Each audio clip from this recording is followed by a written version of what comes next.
Hey everybody, welcome back to James Draws Everything. Continuing today with drawing every country in the world's flag, and every country, everything that James draws, getting ever so closer to the end. And today we're going back into Asia, the subcontinent to be exact. One of the big ones, we're going to be doing India. Right? So India, home to about 2.5 billion people, right? Second to China, only in population. And yeah, we are getting ever so closer to the end. This is almost the end, right? So almost the end of this page, almost the end of this project.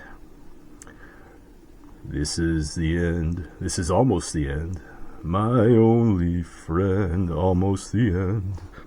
All right, so India does have kind of a similar flag to one that we've seen before. It looks like a lot like the flag of Niger, although there's a little something different in the center.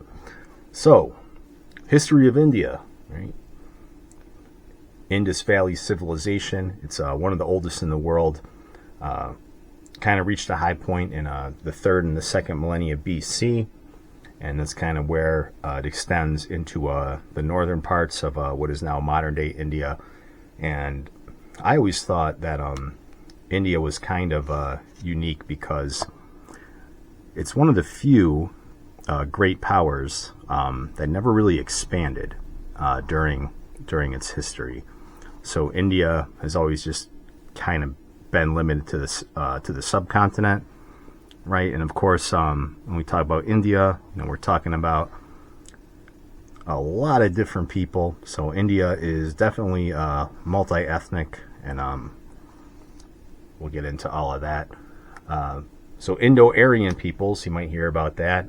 So Aryan tribes from the northwest, they start moving south about 1500 BC, and they start merging with the Dravidian inhabitants of what's basically considered classical India.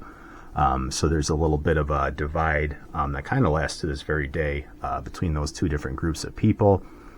And the Maurya Empire of the 4th and 3rd century BC, under Ashoka, that kind of becomes like a Southeast Asian empire. So they're kind of the main power player in that region, right? Of course, the other one is China. The other Indo-Chinese civilization, Southeast Asia, nowhere near the power levels of India and China during that period in history. So yeah, India was definitely considered a great power, very important, on the trade routes, which kind of attracts outside European influence, much later on. Hold on 1 second here, just get all that orange in. So they were at one point like a high society, high cultural achievements as far as science, art, literature. Islam starts to spread across the subcontinent. With the rise of Islam around 600 AD. In the 10th and 11th centuries, they're invaded by both the Turks and the Afghans. We haven't done the Afghans yet, have we? Afghanistan. So we only got a couple left, so it's coming up pretty soon here. And there's always been a little bit of a resentment. India, being Hindu, primarily, that's the religion of the state, and then they have some issues with the Islamic peoples that are starting to migrate into that area. So 16th century, Emperor Babur establishes the Mughal dynasty, and that rules India for pretty much 3 centuries until the Europeans show up in about the 16th. So when you think of India, you probably think of the British. It wasn't just them, though. The Dutch were there. The Portuguese, those pluricontinental Portuguese tried their darndest to get something going in India. But ultimately, it was the British that won out in that particular scramble. Not the scramble for Africa, the scramble for the subcontinent, right? To gain, kind of merchant rights to all of those, all them spices and all them trading routes. So by the 19th century, kind of leading into modernity, Great Britain is clearly the dominant political power in the region, and India was kind of seen as the crown of the British Empire. And of course, that's not without its problems, right? Which we'll kind of get into once we get more into the 20th century. But I get to use the cool circle tool again, my favorite. Okay. Almost feel like I need to use a spirograph for this little thing in the middle. Remember those? Am I dating myself by mentioning spirograph? No, not dating like that. No. No, if any female listeners out there, no, I'm not. Do I have female listeners? I don't. Where were we? Oh yeah, 19th century. So the British Indian Army plays a pretty big role in both World War I and World War II. A fairly tough regiment. They're fighting a lot in like the Dardanelles and kind of like the Anatolian Peninsula in World War I on the side of the British and the Allies. And during this time as well, there's a period of resistance against British rule. So India, kind of wants to be its own thing. And post-World War II, the British, they start giving up their empire. And this is where the legend of Gandhi kind of starts, right, with nonviolent resistance. And eventually, the British cave. Depending on your political beliefs, it could be because of Gandhi, or in my political beliefs, I think it's a number of factors, right? So decolonialization becomes a big kind of global ideology. Everybody's giving up their African possessions at this point, and then India's kind of no different. So India becomes independent in 1947, and everything has pretty much been peaceful in India ever since.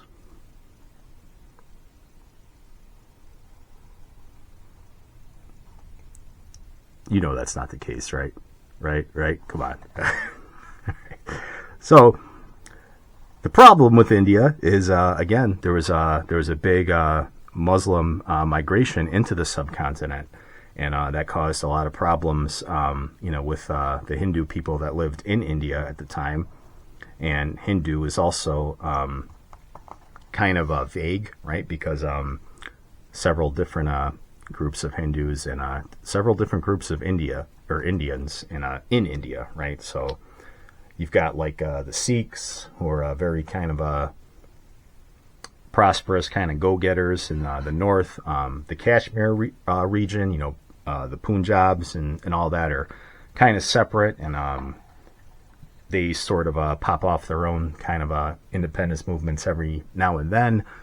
And when India does become independent, shortly after, it separates into two states. So India, Hindu India, and Muslim Pakistan.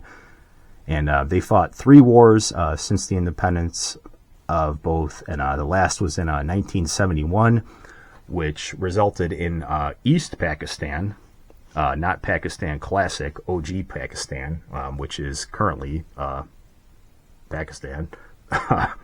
East Pakistan becomes Bangladesh. So if you look at the map, Bangladesh and Pakistan are separated by a pretty big chunk of the subcontinent, which is, India proper.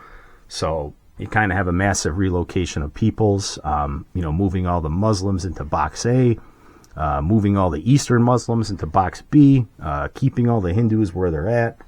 And, that's what the British did, right? In their empire, they were kind of the masters of moving people, right? They did it everywhere they went. So that creates a lot of tensions, which still kind of linger today with nuclear weapon tests between India and Pakistan. Is started kind of like around the late 90s, even going up until like the modern times, like 2019, 2020-ish. India and Pakistan were threatening each other with nuclear war, which probably should be a bigger story than it actually, like, I don't think a lot of people know about this, but that could be catastrophic, and I think it made like page 4 because, I don't know, like maybe the Trump impeachment or something was on page 1, and that's more important, obviously, right? So, but yeah, nuclear war, not that important anymore, I guess, but yeah, they're always saber rattling against each other, India and Pakistan. So as India grows, right, with its global influence, they're definitely growing economically, which, we haven't even really touched on that yet, but India is definitely a superpower. They still have, widespread poverty and things like that. There is a caste system in India, right? So there's a very rigid caste system. So know your place when you're in India, right? If you're poor or if you're rich, it's a very rigid societal structure. But they're definitely becoming more friendly with the West. There's a big Indian population in Canada because, again, the British, Canada used to be British, moved a lot of Indians to Canada for labor. Moved a lot of Indians to Fiji for labor. And, this kind of causes problems with the locals sometimes. And, because you're just kind of trying to mix oil and water, right? So, that's India. And again, I'll get to the flag in a second because trying to cram thousands of years of history here, guys, into a quick little James Draws Everything episode. And, so we rely a lot on India for like pharmaceuticals, manufacturing. If you get the wrong order from Amazon and you call Amazon, you talk to Steve from India. Steve, but you know what I mean. So they're big on the H-1B labor is what I'm trying to say. So with that too, with all this migration for, basically what's considered low-skilled labor, is that really needed in first world countries? I beg to differ, but that's kind of just how it is right now. They'll be a country to watch, right? Because as populations increase, they gain more political influence, right? Who is the prime minister of Great Britain right now? Right? He's not a Cromwell descendant. I'll give you a little hint there. And same with Canada, right? They have a massive kind of growing influence in Canada. Will the United States be next? It remains to be seen.